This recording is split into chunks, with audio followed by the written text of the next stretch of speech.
afternoon, ladies and gentlemen, Mr. Chairman.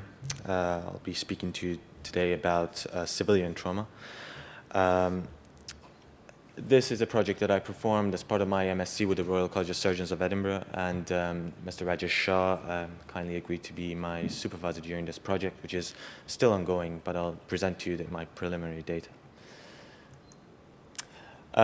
Major cardiothoracic trauma, as a lot of you, major trauma, indeed, as a lot of you are aware, is a major cause of death and disability in the United Kingdom for persons under the age of 40.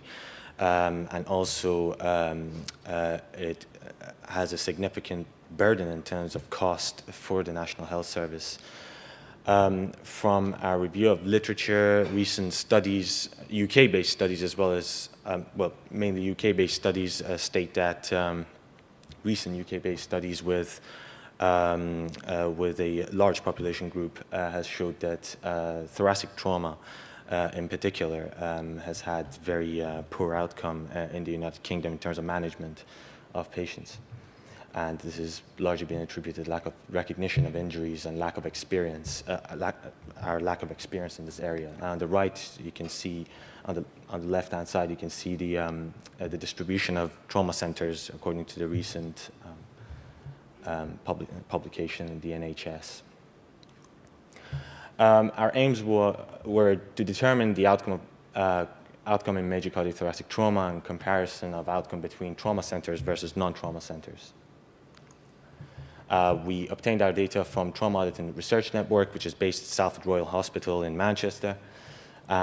We looked at 25 acute hospitals that admitted trauma patients, and we used SPSS and Excel to analyze the data.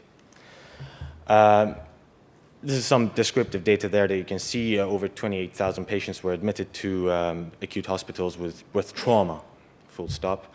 153 had sustained some sort of cardiothoracic trauma that needed rapid intervention in form of thoracotomy, sternotomy, or video-assisted thoracoscopic surgery.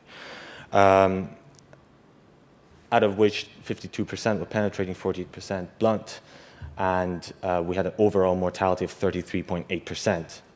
In our patient group.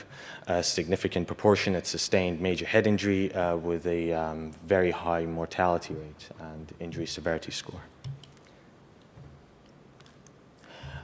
In this table, I've tried to summarize. We used a linear regression model to analyze and see which one of these factors that, as you can appreciate, a lot of which can be measured within an hour or so of patient being admitted to the emergency unit to determine the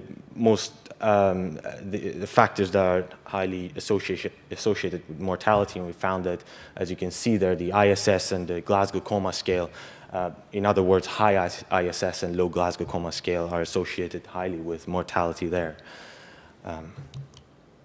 Apologies for this busy table, but I've basically tried to summarize some of the major injuries that patients sustained in our patient group, and from this table, we found that sternal fracture and cerebral injury were highly associated with mortality, both of which are associated with polytrauma with multiple organ injury. These illustrations, these figures demonstrated a correlation between mechanism of injury and length of stay in hospital and length of stay in the intensive care unit. As you can appreciate, I'm sure, falls of over 2 meters and motor vehicle accidents, both of which are highly associated with polytrauma, multi-organ injury in the context of cardiothoracic injuries, were highly associated with increased length of stay in the hospital and ICU.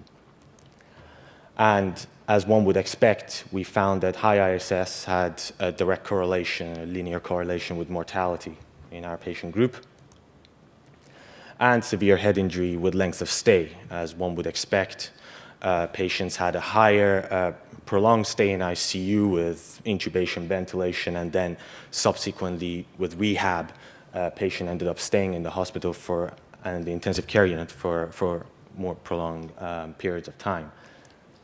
And finally, this table we have tried to demonstrate the difference in outcome between major trauma centers and non-trauma centers, and we found no difference in the overall outcome between trauma centers and non-trauma centers there. Finally, Mr. Chairman, I'd like to say that we found that high ISS and low GCS had a direct correlation with mortality. Multi-organ injury led to increased length of stay and mortality, and no significant difference were found between trauma centers and non-trauma centers in our patient group, I have to say. I'd like to thank you very much. Thank you.